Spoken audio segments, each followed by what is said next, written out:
Hello IIT aspirants, welcome to math book. मैं आपका teacher Nitin और आज इस वीडियो में हम कवर करेंगे remaining part of periodic function. तो आइए शुरू करते हैं।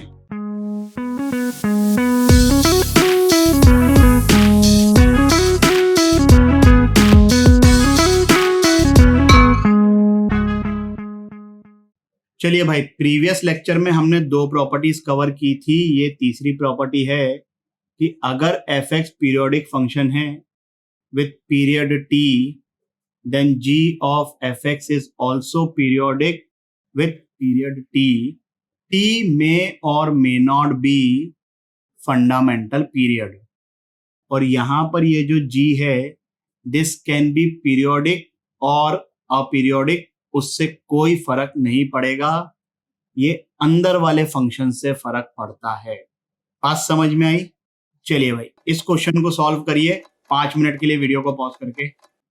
क्या आंसर आ रहा है भाई?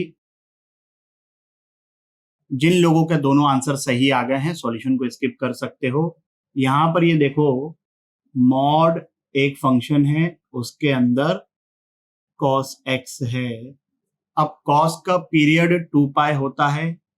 Modulus function in itself is a periodic function, but ये ओवरऑल पीरियोडिक होगा और इसका एक पीरियड 2 पाई होगा, which is the fundamental period of cos x है। लेकिन अब हमें ये सोचना है कि क्या 2 पाई इसका फंडामेंटल पीरियड है कि नहीं है। 2 पाई से छोटा अगर मैं पाई लूं तो cos of pi plus x तो माइनस cos x होता है, बट क्योंकि ये मॉड्यूलस के अंदर है, it will be mod cos x। तो यहां से ये आ गया कि इसका फंडामेंटल पीरियड पाई है, क्योंकि पाई से छोटा अब जब आप कंसीडर करोगे जैसे पाई बाय 2 तो फंक्शन चेंज हो जाएगा। ये तो मैंने प्रीवियस लेक्चर में भी बोला था। कोसेक एक्स की बात करें तो इसका फंडामेंटल पीरियड 2 पाई होता है, तो 2 pi will be one of the period. अब 2 पाई से छोटा लेके देखते हैं, पाई,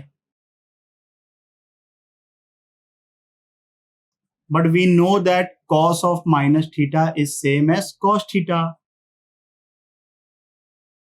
तो यहां से ये आ गया कि पाई भी इसका पीरियड है। Now we have to decide कि क्या पाई इसका फंडामेंटल पीरियड है कि नहीं है। पाई से छोटा लेके देखो, पाई बाय 2 लोगे फंक्शन चेंज हो जाएगा। उससे कुछ और छोटा लोगे तो फिर वही साइन ए प्लस बी वाला फॉर्मूला लगेगा, ओवरऑल फंक्शन चेंज हो जाएगा। So pi is the fundamental period.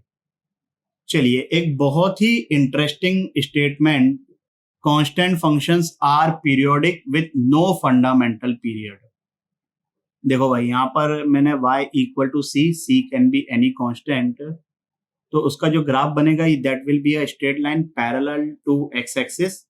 c positive हुआ तो ऊपर होगा, c नेगेटिव हुआ तो नीचे होगा, बट ठीक है, भावनाएं समझ रहे हो ना। अब ये चीज जो है ये रिपीट तो हो रही है। अगर मैं इस तरीके से लिख दूं, x प्लस 1 लिखो, x प्लस 2 लिखो, x प्लस 0.1 लिखो, कुछ भी लिख लो, ये वैल्यू तो 3 आने वाली है। मतलब ये फंक्शन जो है ये पीरियोडिक तो है, बट क्या मेरे को लीस्ट पॉजिटिव वैल्यू बता सकते हो जिसके लिए दिस एक्सप्रेशन होल्ड्स ट्रू? नहीं बता पाओगे, क्योंकि लीस्ट पॉजिटिव का तो कोई सेंस ही नहीं बनता है। तो ये स्टेटमेंट ध्यान रखिए भाई, हर कांस्टेंट फंक्शन पीरियोडिक है लेकिन उसका फंडामेंटल पीरियड डिफाइन नहीं होता है। अब इस पे बहुत ही इंटरेस्टिंग क्वेश्चन बन सकता है। ये रहा आपकी कंप्यूटर स्क्रीन पर। 5 मिनट के लिए वीडियो को पॉज करके इसको सॉल्व करिए। चलिए भाई, इन तीनों में से कौन कौन से फंक्शन पीरियोडिक हैं? ये है, ये है, ये नहीं है। देखने में तो ऐसा लग रहा है कि तीनों सेम है भाई। और डिटेल में बात करें तो इसका फंडामेंटल पीरियड नॉट डिफाइंड और इसका फंडामेंटल पीरियड पाई है। चक्कर आया? समझाते हैं भाई। देखो x square plus one upon x square plus one, ये तो वन बन गया। अब ये मत सोचना कि ये दोनों भी तो वन बन रहे हैं, I will come up to that, don't worry.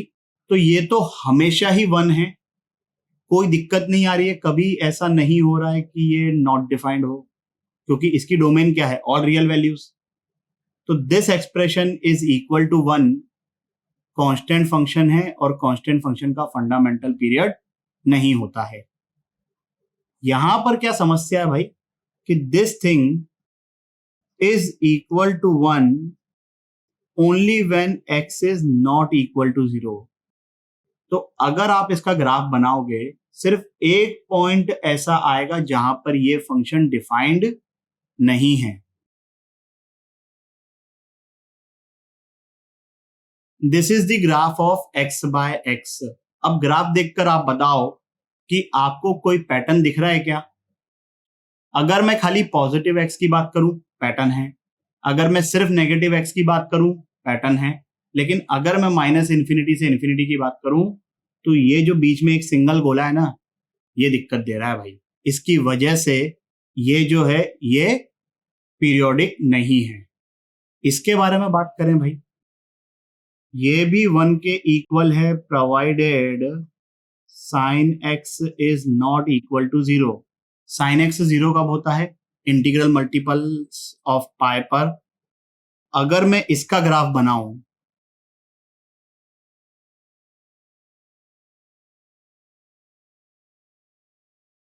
तो यहां पर आप क्लियरली देख सकते हो कि पैटर्न है। हर पाई के इंटीग्रल मल्टीपल पर ये गोला बना हुआ है, और क्योंकि पैटर्न है, दिस फंक्शन इज पीरियोडिक, और इस केस में जो फंडामेंटल पीरियड है वो पाई है।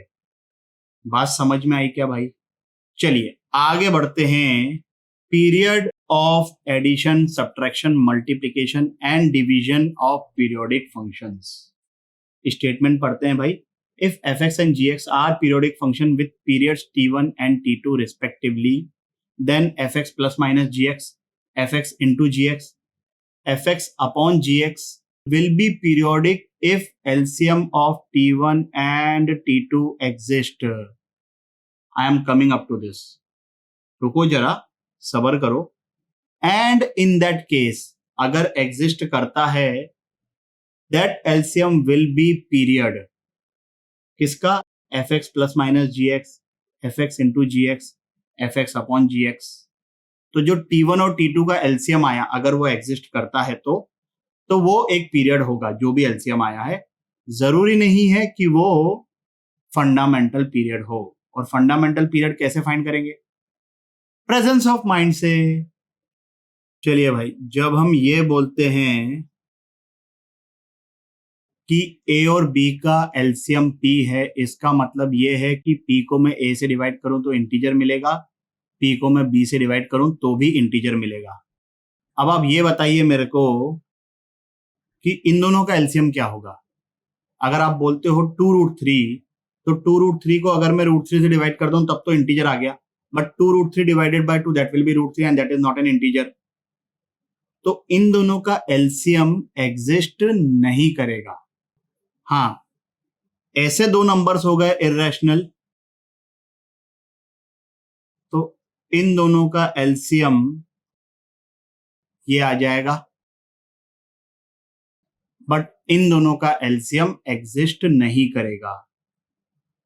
तो यहां पर पूरी कहानी समझ में आई, तो इसको आंसर करिए 3 मिनट के लिए वीडियो को पॉज करके। आई एम श्योर कि सबको समझ में आ गया होगा कि आंसर अपीरियोडिक है। इसका पीरियड 1, इसका पीरियड 2 पाई, इन दोनों का एलसीएम एग्जिस्ट नहीं करता है। As simple as that. चलिए भाई, इस क्वेश्चन को सॉल्व करिए 5 मिनट के लिए वीडियो को पॉज करके। क्या आंसर आ रहा है, दूसरे वाले का आंसर हम बाद में लिखेंगे, that is a very good question.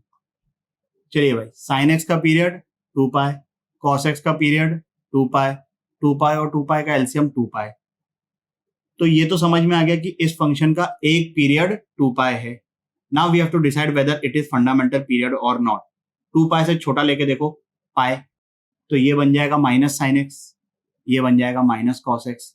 Function change हो गया, therefore pi is not a period.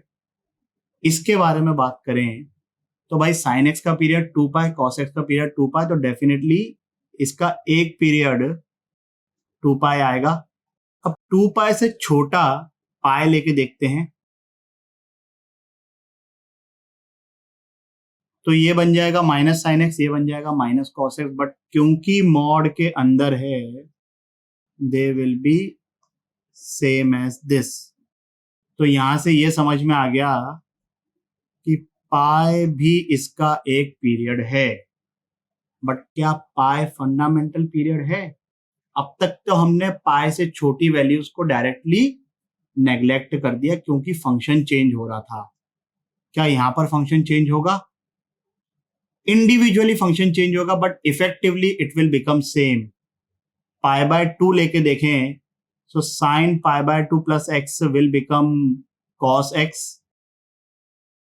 Cos pi by 2 plus x will become minus sine x, but क्योंकि मॉड है ये प्लस साइन एक्स बन जाएगा। तो फंक्शन सेम है, hence the fundamental period of this expression is pi by 2। और ये चीज मैथमेटिकली नहीं दिखेगी, ये दिखेगी बाय ऑब्जर्वेशन। बार बार इसलिए बोल रहा हूं क्योंकि स्टूडेंट्स एक्चुअली कन्विंस होते ही नहीं है कि सर ये ऑब्जर्वेशन क्यों, मैथमेटिकली डिराइव करके बताओ। क्या करेंगे मैथमेटिकली? डिराइव तो कर दूंगा मैं, ऐसा कोई दिक्कत वाली बात नहीं है, बट द पॉइंट इज कि टाइम वेस्टेज है और कई बार नहीं निकलता है कंक्लूजन एग्जैक्टली। कई बार सिर्फ और सिर्फ ऑब्जर्वेशन से ही चीजें समझ में आती है। यही क्वेश्चन में मैं सिर्फ थोड़ा सा चेंज कर दूं, प्लस की जगह माइनस लिख दूं, तब pi by 2 will not be the fundamental period, तब pi will be the fundamental period, क्योंकि तब तो फंक्शन चेंज हो जाएगा। Then it will become mod of cos x minus mod of sine x for pi by 2, तो function change हो गया। बात समझ रहे हो ना? अच्छा, एक जरा quick revision, LCM of fractions I am sure कि नहीं याद होगा। LCM of A by P and B by Q is LCM of numerator divided by HCF of denominator। बचपन में बताया होगा, भूल गए होगे, कोई बड़ी बात नहीं है, अभी ध्यान रखो और इस क्वेश्चन को सॉल्व करो 3 मिनट के लिए वीडियो को पॉज करके। क्या आंसर आ रहा है भाई? 126 पाई। जिन लोगों का ये आंसर आ गया है सॉल्यूशन को स्किप कर सकते हो। साइन 4x बाय 9 का पीरियड क्या होगा? ये बताया था ना पिछले वाले लेक्चर में, t बाय a, तो यहां पर a कितना है? 4 बाय 9, यहां पर कितना है? 3 बाय 7।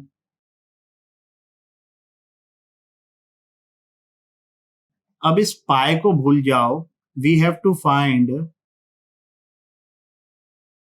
तो फ्रैक्शन के एलसीएम के लॉजिक से